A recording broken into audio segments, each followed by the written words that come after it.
Have you ever had the feeling that you knew what someone was going to say just before he said it? Or have you ever walked into a strange room and had the sensation that you'd been there before? Well, if you have, you've taken a small step beyond. Now watch a giant step.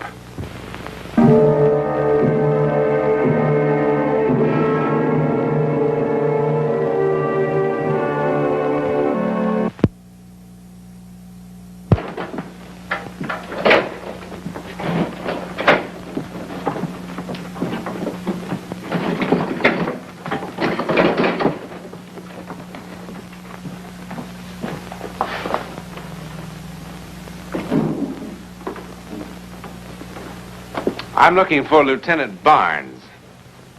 That's me. Oh, Mr. Newland, isn't it? Yes. Well, didn't you get my wire last night? No, just the letter. Oh, well, I sent you a wire and told you not to come up. Well, it's strange I didn't get it. The letter said the house was being torn down today. Yeah, well, it's all a mistake. I acted on an impulse. An impulse? All right, Lieutenant.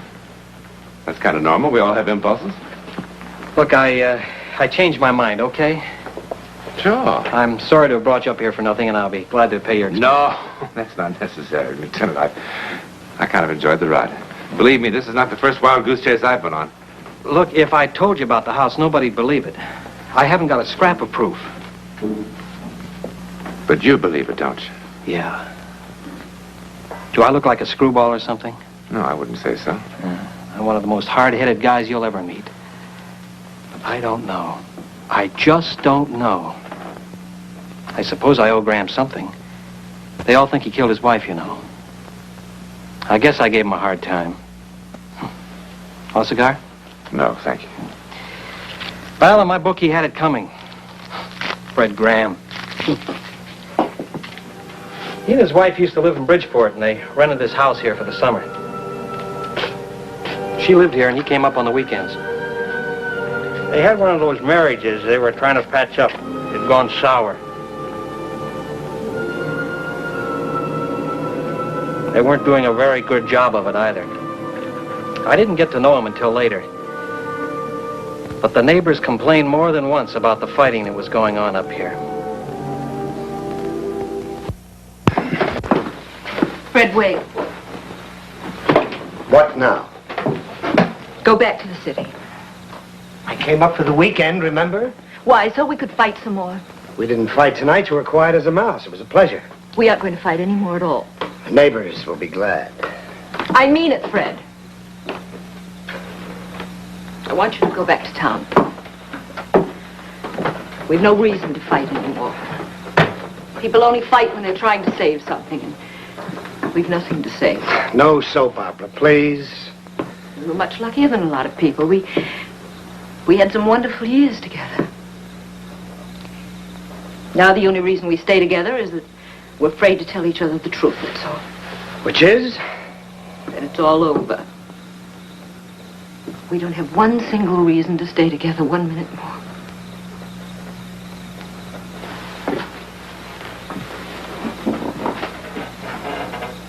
Do you want a divorce? Well, do you? No. Then what? I'm just going into the house. It's a remarkable house. Terrible house. I was sitting in the living room this afternoon thinking about how absolutely finished we were. And deciding it was all my fault. No, it's nobody's fault. I just felt empty and useless. Just wanted to die. I didn't have one reason to be alive. Not one single reason, not a child. And whose fault is that?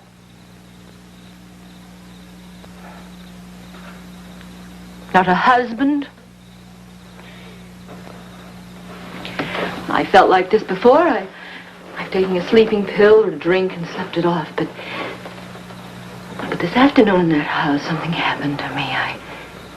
It was like I don't know how to explain it. It was as if I could translate my not wanting to exist into actuality. I felt empty. As if I were being swallowed up, as if I'd reached the point of zero.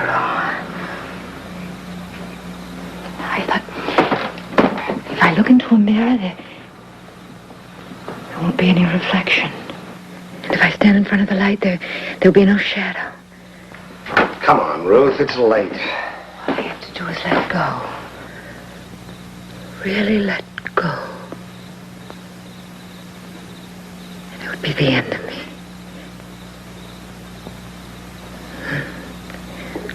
Then I heard your car in the driveway, and I thought, wait. Give it one more try. Maybe this time it'll be all right. Maybe this time it'll be like it was before.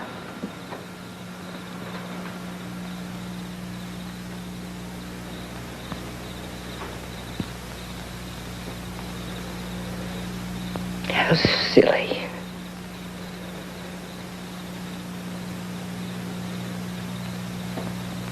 How silly. Yes.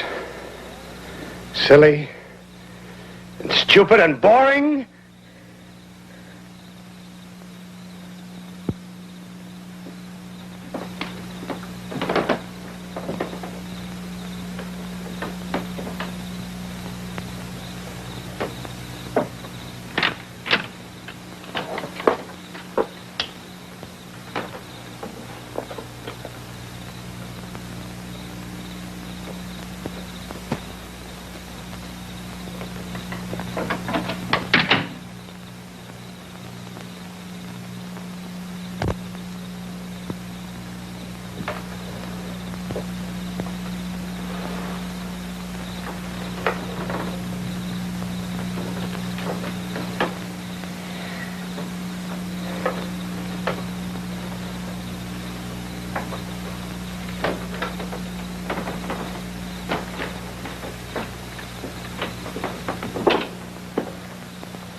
Ruth?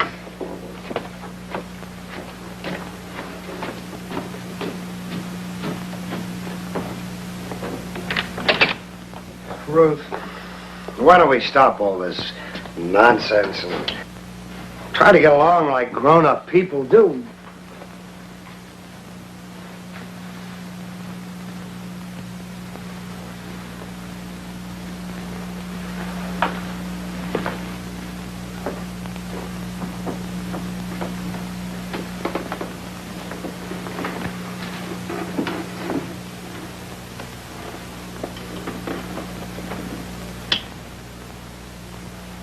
I think I preferred it when we had an honest-to-Pete drag-out fight. Didn't you?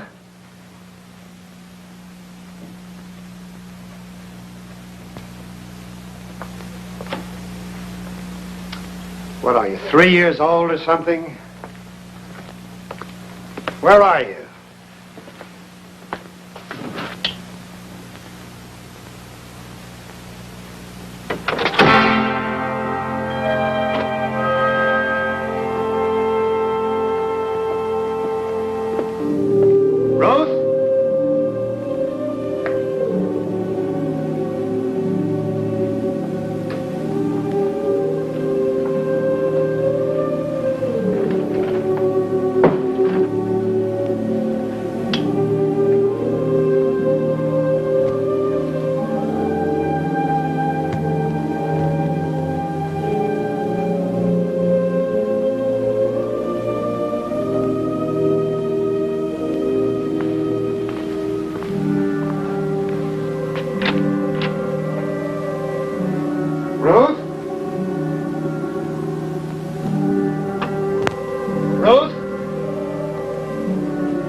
Well, Mr. Graham called and asked me to come over to his house at 9:30 that night.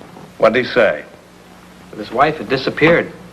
Did he have any idea where she'd gone?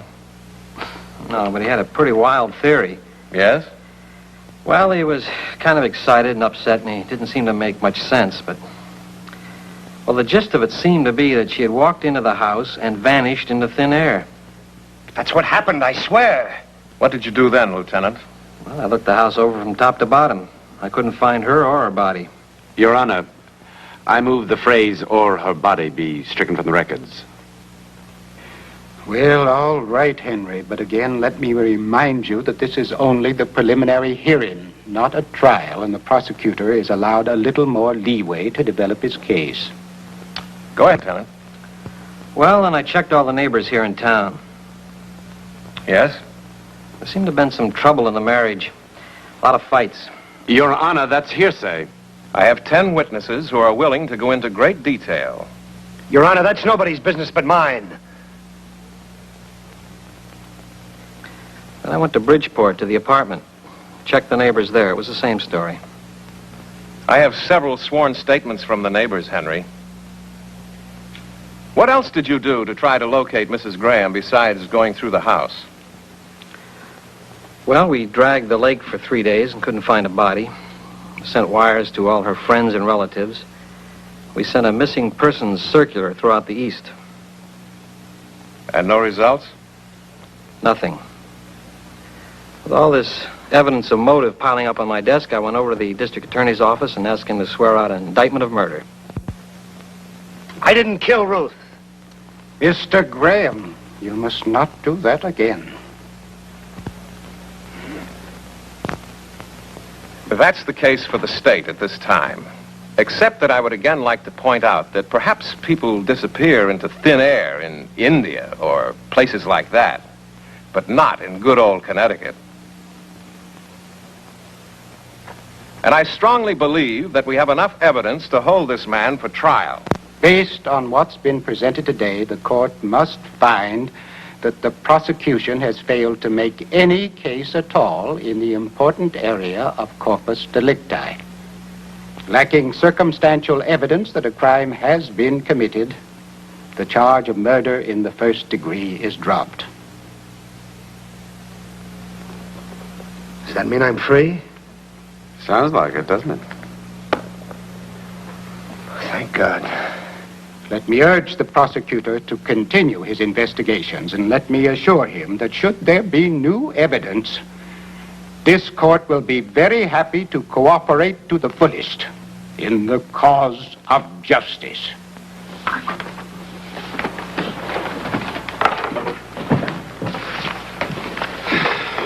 Well, Mr. Graham, you're free.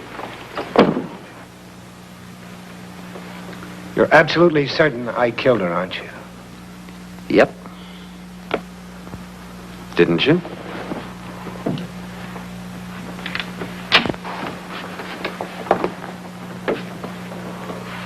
Nice going, Graham.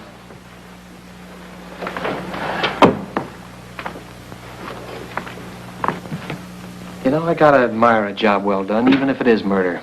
Now, look. You're clean as a whistle. So pack your suitcases, lock your house, go back to Bridgeport, and have a big laugh. But let me warn you, if I so much as find one hair of her head, one blood stain, one fingernail, I'm going to get you if it's the last thing I ever do. I'll make it easy on you, Lieutenant. I'm going to stay in that house. I'll bet. I'm going to tear that house apart until I find out what happened to my wife. Uh-huh. I am. I am. I am.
There's nobody home. Go away.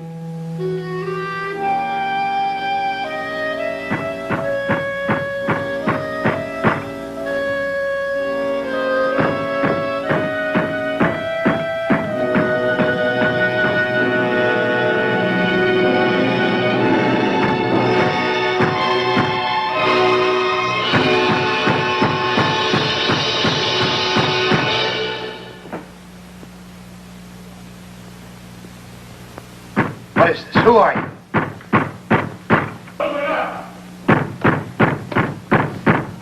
Answer me. Who are you? Stop it! Oh, stop it! Go away! But, Miss Agatha, you can't just lock yourself up in this house forever. Oh, yes, I can. Forever. But everyone feels awful about what happened. Well, that's the 32 years of my life I gave to that school. I had nothing else, just the school. And then to suddenly drop me. Just as though all those years didn't mean a thing.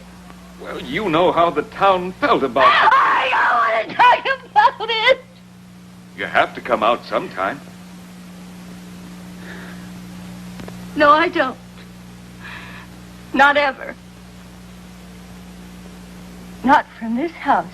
But they'll break in and make you come out. For your own good. Let them try.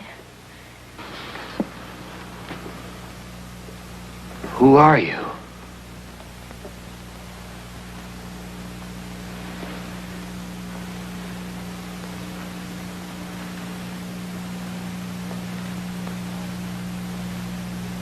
Answer me. Who are you?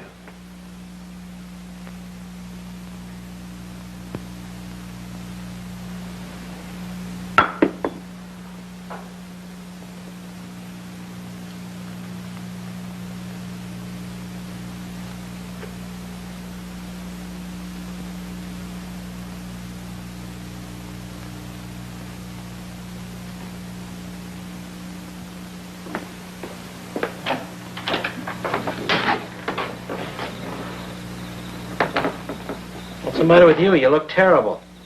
Something crazy just happened. What's the matter? You been drinking? She talked just like Ruth did. Who? Her name was Agatha. What are you talking about? She taught school for 32 years. Who did? What are you doing in front of my house? Well, I like to sit here and hear you tear things apart. I reported you to the real estate man. That was my duty, you know. But he said you'd posted a bond to take care of all the damages, so it was okay with him. Besides, they're going to tear this house down and build a highway through here. Look, when are you going to stop this foolishness and tell me how you killed her? You're going to feel a lot better about it when you do. Leave me alone. I'll never leave you alone. Where would the school records be kept? The city hall. Are they public records? Could I get to them? Yeah. You're a citizen, aren't you?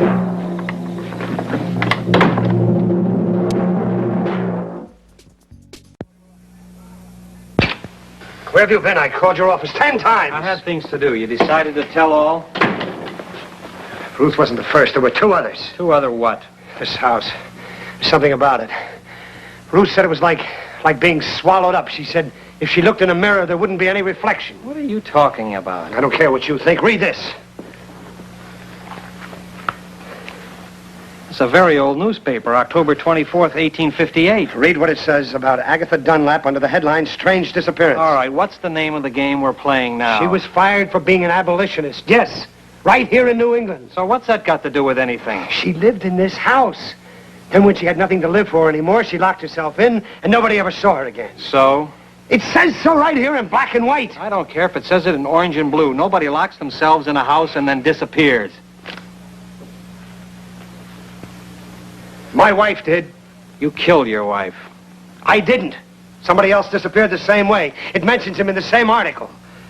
Some of the older residents recall that a man named Harrison Fraser, who built the house in 1821 for his bride, only to lose her in childbirth a year later, also closed himself in the house and apparently was never seen again.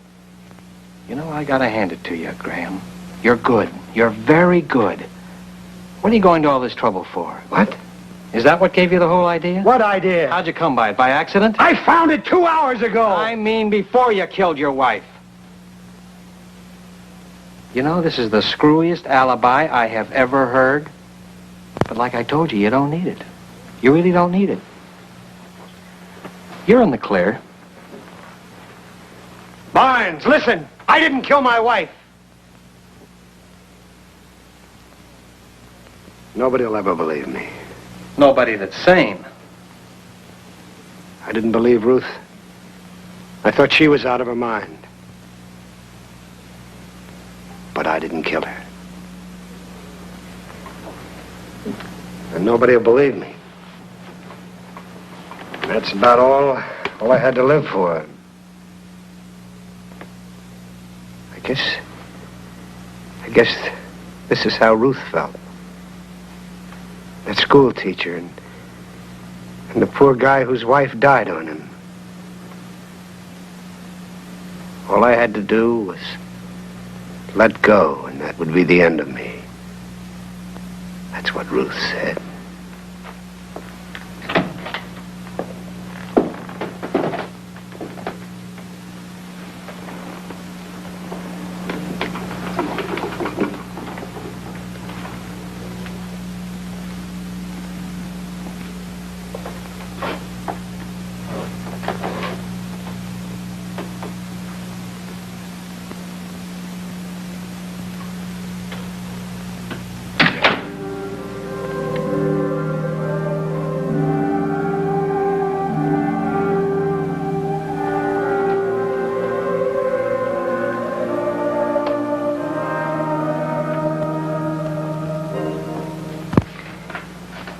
But he wasn't in the house. He wasn't there. Don't be logical. How can that be? Well, it's happened many times before, Lieutenant. People have simply vanished from ships, airplanes, and houses just like this, without a trace. Look, nobody in town knows about this. They all think he took off, so if you do decide to use any of it, change the name or change the place, change anything, will you? I understand, sir. Okay. Thank you. Where can he be? I haven't the slightest idea.